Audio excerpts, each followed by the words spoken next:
মামুনি অনেক সুন্দরী, দেখে মনে হয় অপরূপা পরী, কিন্তু এই পরীর ফাঁদে পড়ে কারোর জীবন করবেন না নষ্ট।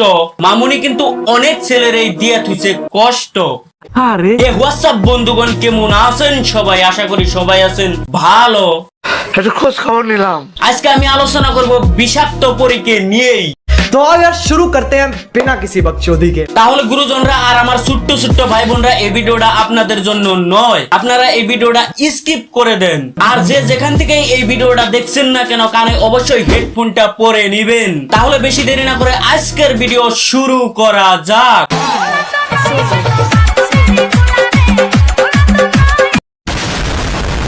আজ সোমবার গিয়েছিলাম বাবার মাথায় জল ঢালতে। যাক, এরকম মেয়ে আর এখন কোথায় পাওয়া যায়? ভগবানকে পূজা অর্চনা করা মেয়ে এখন ধরতে গেলে খুব কমই পাওয়া যায়। মা গো, তোমাকে আমি প্রণাম করি 7.5 বার।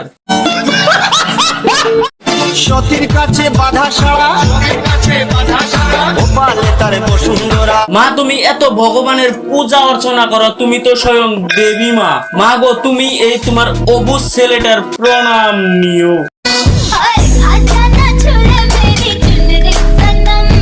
আমি কি করিলাম জানি না পৃথিবীতে এসে। এইটা দেখার আশা আমি জীবনেও করি নাই। একই নীলা দেখাইলা তুমি, নাকি আমার চোখেই হইসা ফুল ফুটলো, সবকিছু গুলিয়ে যাইবেন হইছে।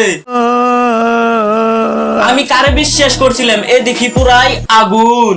আগুন নিয়ে খেলা করার অভ্যাসও কিন্তু আমার আছে মামুনি। গাইস, আজকে কিন্তু আমরা খাবো ফ্রাইড রাইস। এইটা আবার কোন দেশের খাবার রে? এই খাবারের নাম তো আমি জীবনেও শুনি নাই। আমি শুনি না। খাবারটা জানি কি ছিল? Fried rice. ফেদা রাইস। ওইগুলো আমার নিকে 2 প্যাকেট ফেদা রাইস নিয়ে আসতো। ওইটা আমি চিনি না। কি মুশকিলে বললাম কত।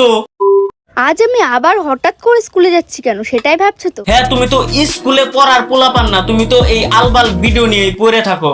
ঠিক বলেছো। তাহলে তুমি কেন স্কুলে যাইবে আজকে? আজ আমার স্কুলে কর্মশিক্ষা পরীক্ষায়। তুমি পরীক্ষাটা বাড়িতেই দিও, তোমার স্কুলে জান লাগবো না। তুমি স্কুলে যে কি করবা? তোমারে তো মাস্টারে চিনেই না। 1 মাস পর পর স্কুলে গেলে কোন মাস্টারে তোমারে চিনবো? এর জন্য ওরা আসতে পারেনি। আর এখানে এমনি জানি দেখাইলে আবারও দেখি আরেকবার। समझ रहे हो?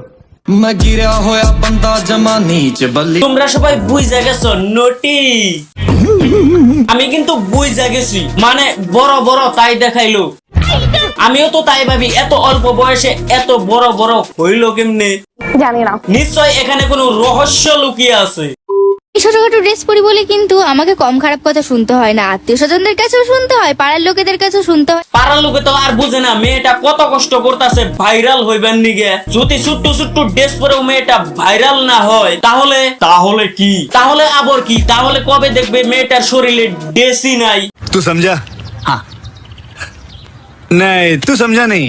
বন্ধুরা, আমি স্কুলে গিয়েছিলাম, স্কুল থেকে বাড়িতে আসলাম, এখন কিন্তু বাড়িতে রান্না বান্না হচ্ছে, কোনোদিন হয় না। কোনোদিন যদি বাড়িতে রান্না বাড়ি না হয়, তাহলে তোরা খাস কি? ঘোড়ার ডিম। क्यों हिला डाला ना? আমরা একটা মেয়ে হবাই পরে ক্লাস 8 এ, মানুষে তোরে কি খবরে?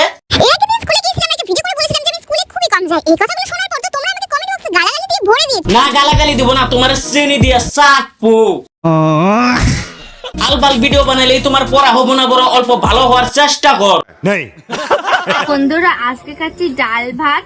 আর এই যে দেখতেই পাচ্ছ ডাল ভাত। ডাল ভাতটাও বাড়িতে বানিয়ে খাইবার পারোস না নাকি? শরীরে তেল ধরে গেছে না? নড়বার মন ধরে না আর নে। বিয়ের পর তুমি কি বাল ফালিয়ে খাইবে? তোমারে দিয়ে কোনো কামই হইব না। নিঃসন্দেহে তুই ঠিক কথা বলেছিস। বন্ধুরা, আজকে আমি খাচ্ছি সুতা। এই যে দেখতেই পাচ্ছ। যে বাল কইয়ে পারোস না, হে বাল খাইস নে। शाबाश बेटा। স্কুল থেকে আসার পরে কিন্তু আমার ছিল টিউশন। তুই আবার টিউশনেও যাস?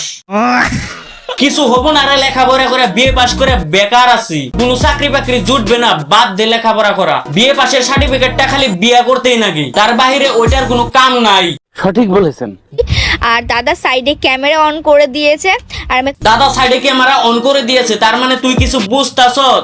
আমি তো কিছুই বুঝতাম পারতেছি না। তোরে দিয়ে তোর দাদাই সোশ্যাল মিডিয়ায় বিজনেস করতাছে। খারাপ মাইন্ডে নিও না তো। তোমরা তাড়াতাড়ি সাবস্ক্রাইব করে দাও। দেখা হচ্ছে পরবর্তী ভিডিওতে। ততক্ষণ সবাই ভালো থাকবেন, সুস্থ থাকবেন। Bye bye.